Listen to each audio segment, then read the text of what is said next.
С изминалият уикенд Пловдив събра феновете на силната музика в тунинг и кар аудиошоу. Повече информация вижте в следващия материал.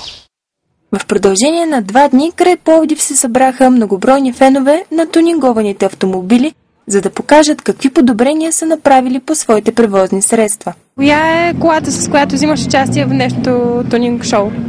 Колата е Fiat Uno, като проект наречен Nuclear Power. В коя категория участваш с нея? В SPL звуково налягане, класа е неограничен. Ще ни кажеш ли някои думи за подобренията, които си правил по нея? На практика... Виждаме, че е много различна. Тя е коренно променена.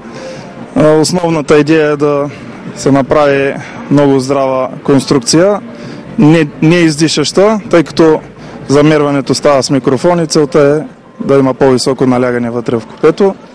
За целта цялата предна част на автомобила е бетонирана, буквално, като отгоре са налепени плочки гранитогрес с жълта фуга. Това беше някаква идея спонтанно.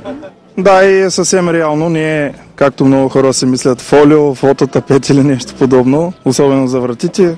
Всяка врата също е напълнена, включително рамката и тежи приблизително 100 кг. Стъклата са двойни, предното и двете врати. Таблото беше едно от подобренията, правено в последствие с тези плочки. И тази стена, която е лицето на кутията за басовете, свети вечер.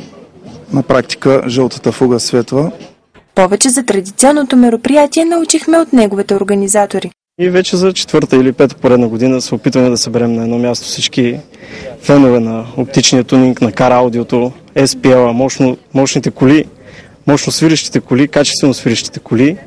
Надяваме се, че се справяме добре, затова продължаваме да го правим, въпреки трудното положение, което е и виждате колко много коли сме събрали на едно място. Красиви коли, силно свирещи коли. Общо колко са категориите? Категориите са оптичен тунинг, SPL, т.е. силно свирещи коли, SQ коли, това са качествено свирещите коли. Нараства ли интереса към мероприятието? Тази година очакваме да не бъде чак толкова силно, но за сега сме доволни. Тоест още е началото на деня, до края на деня и утре също. Състезанието продължава 2 дни, за 2 дни. Мисля, че интересът е доста голям. До сега на друго такова мероприятие толкова коли мисля, че не сме събирали. Поне последните 3-4 години сигурно, че не са събирани толкова коли на едно място. Подробности от изминалото Кар Аудио и тунинг шоу край град Пловдив гледайте скоро в ефира на Хобби ТВ.